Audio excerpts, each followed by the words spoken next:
Las anomalías naturales de la semana pasada, del 9 al 15 de abril, se convirtieron en otra prueba de que la imagen habitual del mundo ha empezado a resquebrajarse.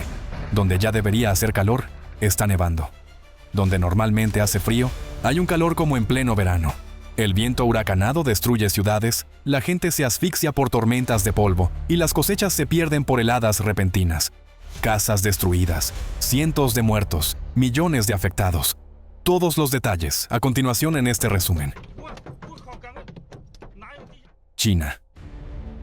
A partir del 10 de abril, China ha sufrido un golpe sin precedentes por parte de la naturaleza. Vastas zonas del país fueron azotadas por tormentas devastadoras, acompañadas de vientos huracanados, tormentas de arena y lluvias intensas con granizo. El norte de China se convirtió en el epicentro de la catástrofe. Casi 500 estaciones meteorológicas de todo el país batieron el récord de velocidad máxima del viento para el mes de abril. Los daños fueron especialmente severos en las provincias de Hebei y Henan. La fuerza del viento allí alcanzó los 15 grados, lo que supera los 46 metros por segundo. En las ciudades reinaba el caos total. Los techos fueron arrancados, los marcos de las ventanas salieron volando, las calles quedaron cubiertas de escombros, cables eléctricos rotos, cristales hechos añicos y todo tipo de restos. En Pekín se registró una ráfaga de viento de 45,8 metros por segundo, lo que equivale a un huracán tropical de categoría 2. En la ciudad, más de 800 árboles grandes fueron derribados y cientos de automóviles resultaron dañados. A las personas que pesaban menos de 50 kilogramos se les recomendó no salir a la calle, ya que el viento podría literalmente levantarlas del suelo. El fenómeno paralizó el transporte en todo el país. Se cancelaron más de 3.200 vuelos y también se suspendieron los servicios ferroviarios, incluidas las líneas de trenes de alta velocidad. Los poderosos vientos provocaron tormentas de arena. Las regiones de Mongolia Interior, Xinjiang, Ningxia, la provincia de Gansu y otras zonas quedaron sumidas en una densa neblina de arena amarilla que cubría el cielo. La visibilidad cayó a niveles críticos, mientras que la concentración de arena y polvo en el aire se disparó. Según testigos, algunas personas se vieron obligadas incluso a dormir con mascarillas.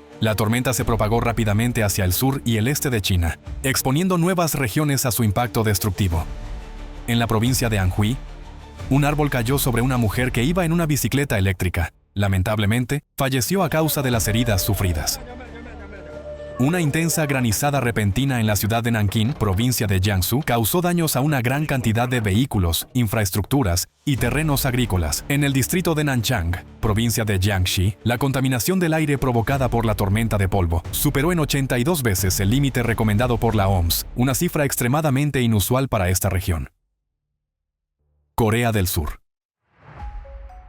Bajo la influencia de un ciclón que llegó desde el norte, las condiciones meteorológicas cambiaron repentinamente también en Corea del Sur. El 12 de abril, la temperatura en muchas regiones alcanzaba casi los 25 grados Celsius, pero al día siguiente, el frío llegó de forma abrupta. En Seúl, por la mañana, los termómetros bajaron hasta 1,1 grados Celsius, y debido al fuerte viento, la sensación térmica fue de menos 2,4 grados. La región capitalina también se vio afectada por una alta concentración de polvo, traído por los vientos desde los desiertos de China y Mongolia. Pero lo más impactante para los habitantes de Seúl fue la nevada, que cayó de forma inusualmente tardía, a mediados de abril. Esto ocurrió por primera vez en 118 años de observaciones meteorológicas. Además del aire frío, la lluvia y la nieve, el ciclón trajo vientos de hasta 30 metros por segundo en algunas ciudades. Estos vientos arrancaron árboles de raíz y derribaron vallas publicitarias, representando un riesgo tanto para los peatones como para el transporte. Rusia. El 13 de abril, el mal tiempo también alcanzó la región de Primorye. En el distrito de Lazovsky cayeron hasta 44 milímetros de precipitaciones en tan solo 12 horas. Sin embargo, los principales daños fueron causados por el viento huracanado, cuya velocidad en Vladivostok alcanzó los 29 metros por segundo, y en los cabos del Golfo de Pedro el Grande, los 39 metros por segundo. El viento arrancaba techos, rompía cercas, derribaba árboles y señales de tráfico. Las fachadas de los edificios resultaron dañadas. Alrededor de 9.000 residentes de la región se quedaron sin electricidad. No es la primera vez este año que Siberia experimenta un clima anómalo y extremadamente caluroso para la temporada. Desde el 12 de abril se batieron muchos récords de temperatura en el sur de la región, algunos de ellos por primera primera vez en décadas. En el pueblo de Chemal, el 13 de abril, la temperatura alcanzó los impensables 31,7 grados Celsius, casi 22 grados por encima de lo normal. Por primera vez en la historia de las observaciones, se registró un calor de 30 grados en Siberia tan temprano, en la primera mitad de abril. Incluso por la noche, las temperaturas fueron anormalmente altas. Por ejemplo, en Omsk, el 11 de abril, en lugar de las temperaturas negativas típicas para esta época del año, la temperatura superó los 13 grados Celsius. El 12 y 13 de abril en Novosibirsk se batieron récords diarios de calor, alcanzando los 26 grados Celsius. Cabe destacar que desde finales de marzo, la temperatura en esta ciudad ha superado constantemente los valores normales para la temporada. En la ciudad de Abakán, el 14 de abril se superó el récord diario de temperatura por 6,5 grados Celsius. Las personas, sorprendidas por tal anomalía climática, se fotografiaban en camisetas y pantalones cortos, frente a los árboles aún desnudos y los cuerpos de agua cubiertos de hielo. Al mismo tiempo, en el sur del país hacía un frío anómalo. Tras una especie de verano en marzo, cuando en la región de Krasnodar, Stavropol y Adigueya, las temperaturas alcanzaron los 20 grados Celsius, de repente volvieron las heladas y las nevadas. En algunas zonas de la República de Adigueya, la altura de los montículos de nieve alcanzó los 36 centímetros, un fenómeno increíble para estas regiones. Las heladas repentinas que azotaron el sur y el centro de Rusia causaron daños significativos en la agricultura.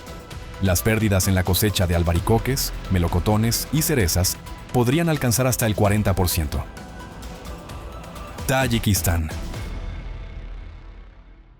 El 13 de abril, en el distrito de Rasht, Tayikistán, se produjo un terremoto de magnitud 5.9. Cientos de edificios resultaron dañados y 94 viviendas fueron completamente destruidas. Lamentablemente, un niño de 3 años perdió la vida al quedar atrapado bajo los escombros de la pared de una casa. Durante las siguientes 24 horas, se registraron 4 réplicas con una magnitud superior a 3. El terremoto también se sintió en los países vecinos, Uzbekistán, Kirguistán y Kazajistán.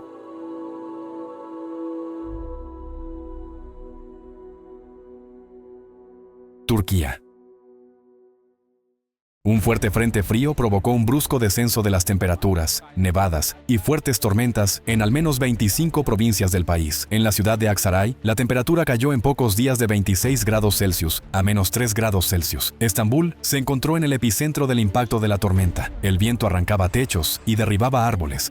El cambio repentino de viento provocó que los aviones en ambos aeropuertos de la ciudad no pudieran aterrizar, corriendo el riesgo de quedar en una situación de emergencia debido a la falta de combustible. La capital del país, Ankara, fue cubierta durante la noche con una capa de nieve y la velocidad del viento alcanzó los 60 kilómetros por hora. Las nevadas afectaron al centro y al oeste de Anatolia. En la zona de Ali, en la provincia de Kastamonu, el grosor de la capa de nieve superó los 50 centímetros el 13 de abril y en los pueblos montañosos alcanzó los 80 centímetros. Los vehículos quedaron atrapados en la nieve y el transporte en la provincia fue paralizado. Las principales regiones agrícolas del país se vieron gravemente afectadas. En algunas zonas, la temperatura descendió hasta los menos 15 grados Celsius. Según el Ministerio de Agricultura, el país experimentó una de las heladas más destructivas de su historia. El daño fue especialmente grave para el avellano, el principal producto de exportación de Turquía, que genera al país un ingreso anual de aproximadamente 2.000 millones de dólares. Cabe destacar que Turquía es el mayor productor mundial de este fruto seco, produciendo 3/4 partes de la producción global. En la provincia de Malatya, las heladas causaron grandes pérdidas en las plantaciones de albaricoques, estimadas en cientos de millones de dólares. En Manisa, más del 75% de los viñedos fueron dañados. También sufrieron daños las plantaciones de nueces, almendras, girasol, patatas y cultivos ornamentales. India. Los estados del norte de la India enfrentaron trágicas consecuencias debido a tormentas mortales. En solo un día, las fuertes lluvias, inundaciones y rayos causaron la muerte de al menos 102 personas. El mayor número de víctimas se registró en el estado de Bihar, donde la tormenta se cobró la vida de 82 personas. Debido al inadecuado sistema de alerta de desastres naturales, la advertencia sobre la tormenta que se acercaba no llegó a los habitantes de las zonas rurales, y la furia de la tormenta los sorprendió mientras trabajaban en los campos. Lamentablemente, esto fue lo que llevó a un alto número de víctimas. El desastre causó daños graves a las redes energéticas y la infraestructura de los estados. La tormenta y la tormenta de polvo en Delhi provocaron la cancelación y el retraso de vuelos en el Aeropuerto Internacional Indira Gandhi, dejando a miles de pasajeros en una situación difícil. La tormenta también sembró el caos en el vecino Nepal. Al menos 8 personas murieron debido a rayos y lluvias torrenciales. Irak. El 14 de abril, las regiones del sur y el centro del país fueron azotadas por una fuerte tormenta de polvo que se formó en el norte de Arabia Saudita. El día se convirtió en noche y en algunos lugares la visibilidad era nula. Esto causó accidentes de tráfico y afectó la operación de varios aeropuertos internacionales. Sin embargo, el impacto más fuerte de la tormenta de polvo fue en la salud de las personas. En un solo día, más de 3.700 personas acudieron a hospitales con dificultades respiratorias. Muchos de ellos, incluidos niños, fueron hospitalizados. La tormenta también afectó a los países vecinos, Irán y Kuwait. En la provincia iraní de Juzestán, el 15 de abril, la concentración de contaminantes en el aire de partículas de hasta 10 micrómetros superó en algunas áreas el límite permitido en un 67 veces. En Kuwait se registraron ráfagas de viento superiores a 80 kilómetros por hora, lo que provocó cortes de energía en algunas partes del país.